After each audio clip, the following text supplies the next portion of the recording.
Hello, hello, hello. I got a couple of fun clips for you. First, we got the Chisinator that was sent to me by Zach over at Law Nerds Unite. And then Evan hooked me up with a couple that I missed from Judge Dad. They are fantastic. Let's do this thing, shall we?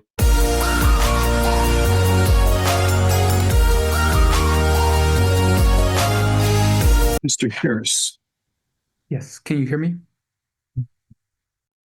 Mr. Harris, I'm not finding a ticket for you.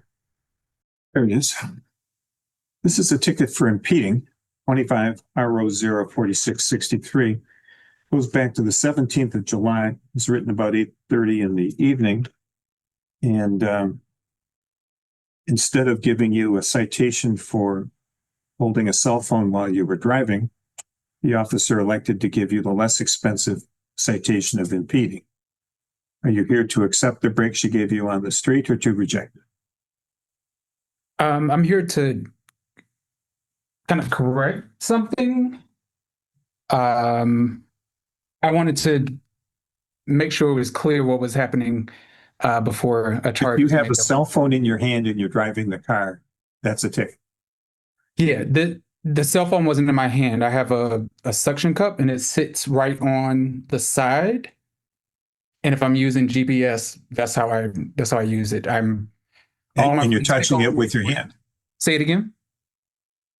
If you're using GPS, how are you putting that into the phone? Before I leave wherever I'm at, I was at the grocery store. I was at Westbourne Market before Officer Reese pulled me over this night. So you're going home from the market and you put on GPS?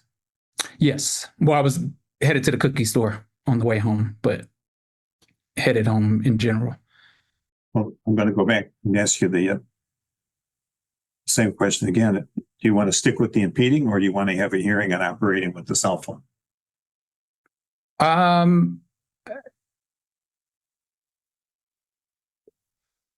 Okay, those are my only two. We can't explore any.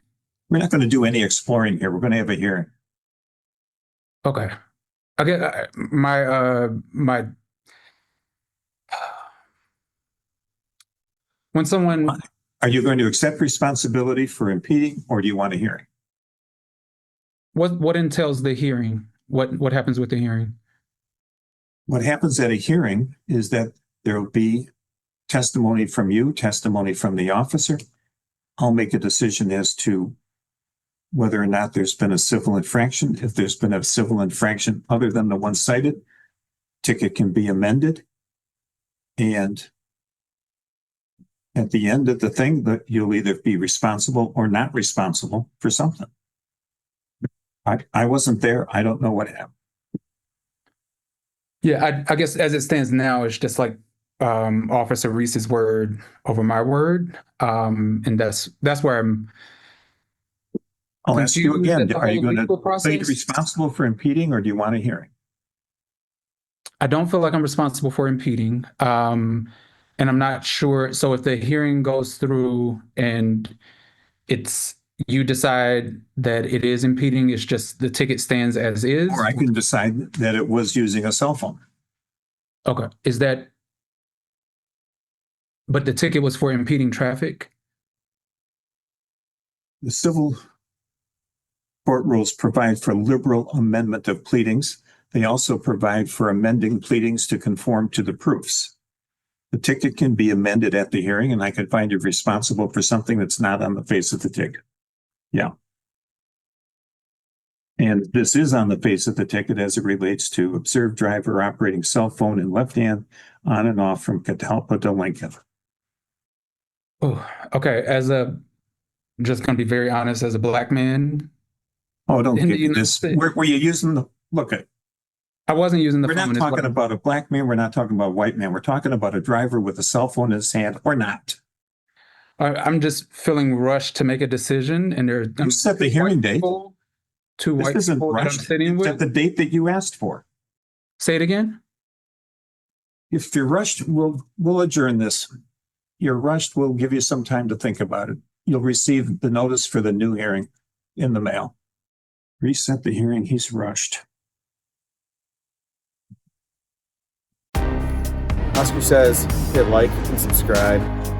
Well, and hit the bell notification. Thanks, Oscar. I always forget that. Hang on, man.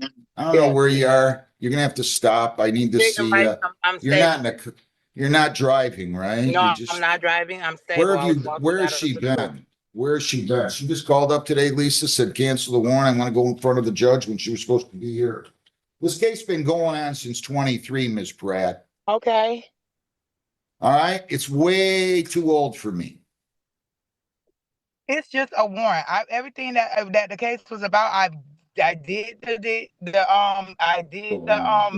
first ticket. I have my license. It's just a warrant that's holding me up. Anything that's involved in this case has been done. It's just a warrant. Is that what you said? It's just a warrant. That's the only thing that has to be there. I have my license are valid. That I don't even have that car, but I got the headlight fixed like within the week of me getting the ticket. I did not know I had to bring it back to Woodhaven. Ma'am, I'd suggest that you at least acknowledge. I know it's impossible for some people to say. Acknowledge what? That I got the ticket. I did get the ticket. My headlight was out. My license was suspended. I'm not denying that. And I've done everything to correct that. Give her a new date. We're gonna give her a new date for an arraignment and pretrial. Defendant has to appear in person. I'm Or not out of state, pretrial. but that's not going to be able to happen. Well, I then don't you're live gonna in have a warrant Michigan, issued but I for your moved to arrest again, Virginia. okay? You're gonna have a warrant issued for your arrest again. Because I can't come into the courts because I'm in I another know, I don't state. want to, listen, I don't want to do anything to inconvenience you here. I don't want to inconvenience you. This is why. Give her an in-person date. I'm not gonna Okay. play this game. I mean either. November In-person 12th at deal. 8. She's gone, Judge. Good. November 12th at what? November 12th at 8:30. What an attitude. What an attitude. Case is outstanding since 23, and it's just a warrant. So she stood mute on both. I'm giving her a new date. She didn't allow me to set the bond. I'll set the bond when she comes in, okay? So November 11th. Wow. November 12th at 8:30. She just needs an Italian sausage and a corn dog, and that would fix her right up. Jeez. What is happening? Huh? Can you tell me what's happening? Yeah, this should go to Judge Hessen, right? Shouldn't this go to Judge Hessen, Lisa? It's just a signing on record, but I don't know. It's local, so I'm not sure. oh, you're charging under no, they're charging under state law. So you gotta figure it out. Oh, they told me it was local. Catherine, I'll just do it. Catherine Alicia Rose Messner, 25I-724-704. Your name? Detective? Hello? Can you hear me? I can now, Your Honor. Okay, that's all right. Your name? Detective Susan Delpiez. Raise your right hand. You solemnly swear affirm under penalties of perjury the testimony you give in these proceedings to be the whole true self you got. I do. Go ahead. On July 10, approximately 1800 hours, Lieutenant Counts along with Patrol Benson were dispatched to 27285 East River Road for a report of a domestic assault in progress. Per dispatcher, the caller's daughter had assaulted her and she, the caller, had locked herself in the car to get away. Deputy Chief Brozak also called out that he was responding to the location. Upon arrival, Lieutenant Count observed the suspect walking away from a vehicle that was parked in the home circular driveway, preparing to enter the home. Lieutenant Counts made contact with the suspect, who was yelling expletives directed at her mother, the victim, from the doorway. Upon contact, Lieutenant Counts instructed her to sit on the home stairs, which were located just feet from the front door. Lieutenant Counts had previous interactions with the suspect in which she was heavily intoxicated, and on today's date, she again was displaying signs of heavy intoxication, which were clear lack of coordination, mood swings, inability to focus enough to hold a basic conversation, slurred speech. After having the suspect, Catherine Mesner, sit on the stairs. Can you she slow down asked- 1 second? Sure. Where's the warrant at? I don't have a warrant in this file. I I have it here, Judge. Would you Yeah. like me to resend it? Yeah, unless they didn't fill out all the pages, you're gonna have to send that over, okay? Okay, I'll do that. All right, go ahead. After having the suspect, Catherine Mesner, sit on the stairs, she was asked what's going on, to which she responded, what isn't going on, that her dad had died, that her mother, the victim, is, quote, a fucking bitch, and that the victim isn't a good mother.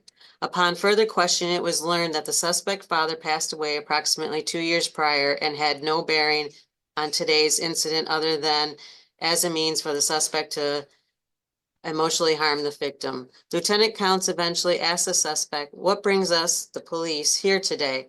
The suspect went off on multiple relationship tangents that had no bearing on today's incident, but eventually shared the information related to her mother refusing to drive her to her doctor's appointment. Lieutenant Counts asked Catherine if either of them had put their hands on each other, and she stated that they had not on this date, but that her mother, the victim, has in the past. Due to obvious intoxication of the suspect, Lieutenant Counts asked her how much she had to drink, in which she responded, 2 White Claws. Lieutenant Counts, concerned that her level of intoxication was significantly higher than the result, consuming 2 drinks, requesting Catherine to take a PBT, to which she agreed. While awaiting Patrol Benson to retrieve a PBT, Catherine made a spontaneous statement that during their argument, she had stated to the victim that she, the victim, should, quote, suck a dick, and that maybe if she had, her father, the victim's deceased husband, would still be alive.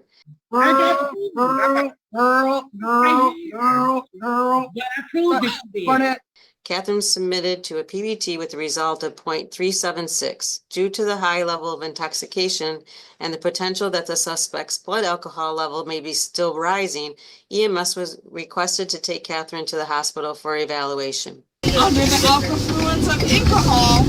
alkafluence of alcohol. Lieutenant Counts then spoke to the victim, Susan Mesner. Per the victim, she was in the home waiting for Catherine so they could drive her to her treatment program. When Catherine came downstairs, clearly intoxicated, the victim, Susan, confronted Catherine about her intoxication. Catherine responded by asking Susan if she was going to go in and tell them, referring to the counselors, or words to that effect, to which Susan stated that she would and went to the car to await Catherine. While Catherine entered the car, she started swearing and insulting Susan and grabbing Susan's arm. Susan demanded that the suspect let go of her, and eventually she was able to exit the car. As she got into the rear of the car, Catherine confronted her and grabbed both of Susan's arm near the upper forearm. Susan was able to grab one of Catherine's finger and bend it backwards, which resulted in Catherine letting go of Susan's arm.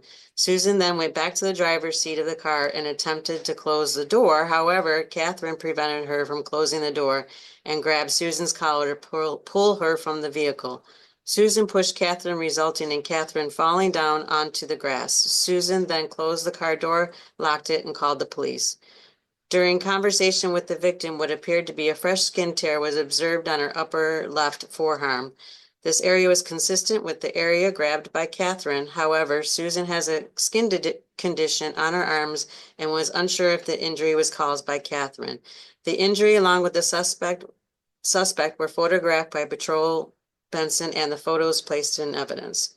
Catherine was not placed under arrest due to the level of intoxication, but was sent by ambulance to South Shore Hospital for medical evaluation.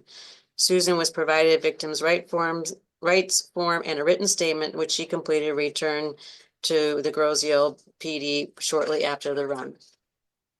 Her criminal history consists of an OWI in 2007, in which she pled guilty, and a alcohol consumption on highway in Wyandotte in 2017, which was dismissed.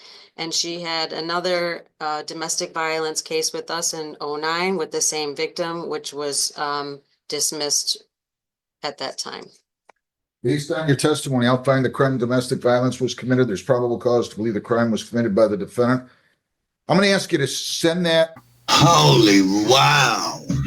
That's messed up.